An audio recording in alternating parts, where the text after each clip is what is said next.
Welcome back, everybody. Today we are on day 6 of 31. We are almost a fifth of the way there. Today we have started Dead Birds. Now, this was a recommendation through a comment on the original post due to a friend of ours, Riston, the wife of one of the Creepy Cops member, Jacoby. Today, this story pretty much is summed up as such, and we'll show a small trailer here. It's probably going to go a little bit longer than my storytelling of it, but we'll go ahead and give it a shot. Let's take a look at the story for the basic summary of this. A Confederate soldier has gone AWOL with a crew of other men. They make a stop to rob a bank, clean, looking for a getaway. The gang heads into an empty house to hole up for the evening. As the soldiers start arguing with one another, strange things begin happening in the house, and everyone in the group realizes that the place is haunted. I don't know why they wrote the synopsis like that, like they were actually in that time and trying to give it a southern twang. We don't read like that. We don't talk like that. That's fine. This movie was made in 2004. So some of the effects could have been really cool for the time. But yeah, this movie was pretty okay. It didn't keep my attention long enough for me to watch it in one sitting, though. This could also be a tie to me trying to knock all these out in one day or a few days early on. But this movie was okay, and that's what I can give it, is okay. Just because of how technology has kind of spoiled me on how some of the things look in the film, it kind of ruined it for me. Also, it was going for a gore shock factor that I don't really believe this needed. If it was going to be ghost, let it be ghost. If it was going to be a monster, let it be a monster. It was kind of all over the place for me personally. But let's talk about little things of the story that I remember it being relatively good. There were a couple of subtle scares, which are more of my forte. A small child hiding underneath the bed that it cuts away from and then jumps back to it being a creature. Unfortunately for the time, the CGI on it just doesn't work. And I don't want to take away from it for watching it now, but people nowadays are gonna, if they watch this film, they'll want to check it out.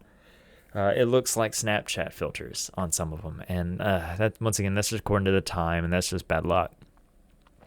The story itself was pretty fascinating. I do believe they could have sped it up a little bit. I understand that they were trying to set a tone for this, very Confederate, very old, like timey, so everything just felt really slow.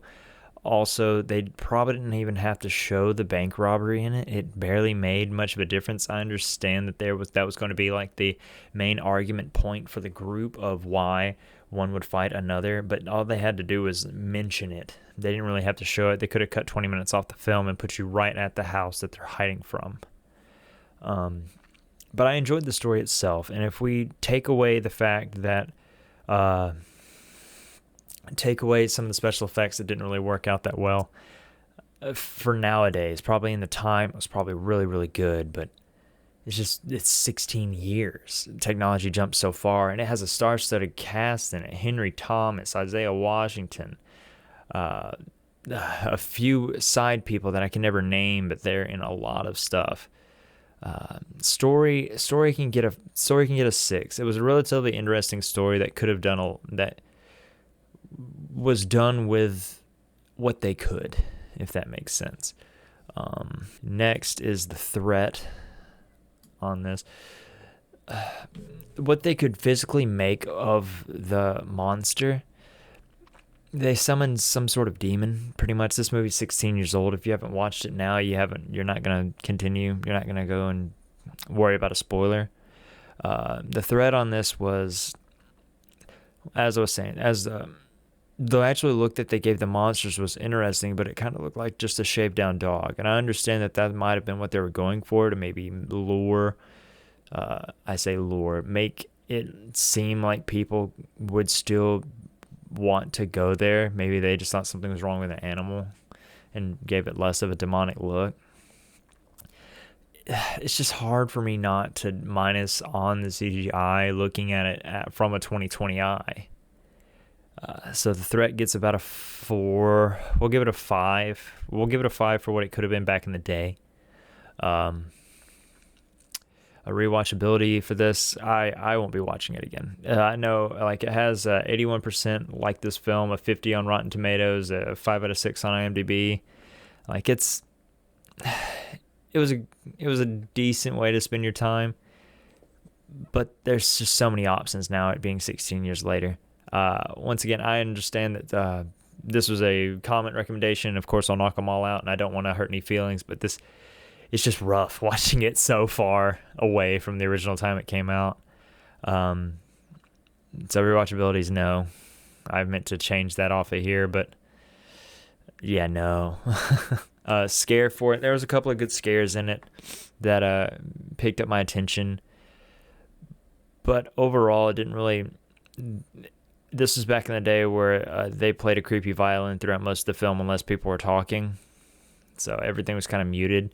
And then creepy violin crept back in whenever everything was loud, whenever everything they wanted that jump scare of you waiting for someone not to be expecting the loud whatever sound along with the creature scream. So scare I can give like a 4 to. The film was enjoyable, a little confusing on an ending, but y'all can watch it for yourselves if y'all really want to know the ending. Overall, this film's solid. It's a decent film. It's just hard to look back at it so far. It's probably, I'd give it a 5. Like, it was an okay movie all around. Like, there was no major problems with the film.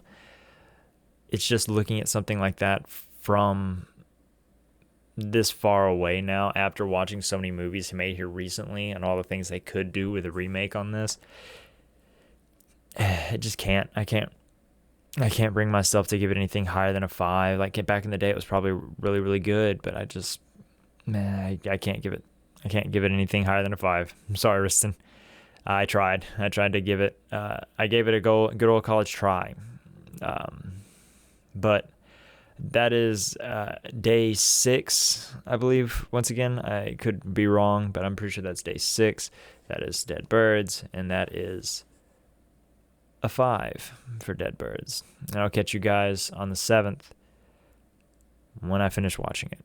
Take care, guys. Peace. Be safe.